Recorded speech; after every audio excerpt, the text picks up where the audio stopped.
अभिराम. या सगळ्या घटनांच्याकडे बघताना मला असं लक्षात येतं की मानसिकतेमध्ये एक मोठ्या प्रमाणावर फरक पडलेला आहे. त्याच्यासाठी मला असं वाटतं की जनरल हिंदू असा शब्द न वापरता मला हिंदूंचे 3 भाग याच्यामध्ये दिसत आहेत. पहिला हिंदू आहे तो उग्र आहे, तो जहाल आहे आणि तो या निमित्ताने अधिक आक्रमक झालेला आहे. पण एक चांगली गोष्ट अशी आहे की तो रस्त्यावर उतरलेला आक्रमक नाहीये, तो पोस्ट टाकणं, विधानं करणं या पद्धतीचा आक्रमक या पद्धतीचा तो झालेला आहे. दुसरा हिंदू आहे ज्याला प्रशांत दीक्षितांनी त्यांच्या नरेंद्र मोदी पुस्तकामध्ये एक फार छान शब्द वापरला आहे, तो म्हणजे व्यथित हिंदू.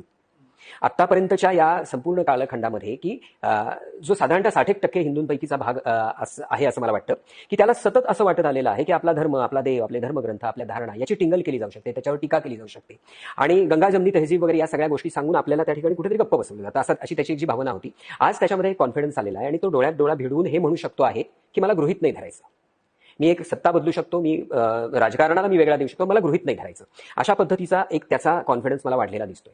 तिसऱ्या प्रकारचा एक हिंदू आहे, त्याची फार मोठी गोची झालेली मला दिसते की तो हिंदू असा आहे की त्यांनी आतापर्यंत अत्यंत अभिमानाने आणि गर्वाने आपण हिंदू, आपलं हिंदूपणच नाकारले, मी हिंदूच नाही, तुम्ही कोण, तर तो म्हणेल मी मानव आहे, माणूस आहे, तो पुरोगामी असू शकतो, म्हणजे तथाकथित पुरोगामी किंवा उदार मतवादी वगैरे अशा पद्धतीचा हिंदू तो असायचा. आज त्याचा गोंधळ असा झालेला आहे, त्यांनी आतापर्यंत राम मंदिराच्या बाबतीमध्ये राम नाकारला, राम काल्पनिक आहे असं म्हटलं, जयराम रमेशांच्या सारखा अत्यंत सेन्सिबल माणूस त्याच्याबद्दल की राम मंदिराच्या ऐवजी शौचालय बांधा अशा पद्धतीचं विधान करून बसला.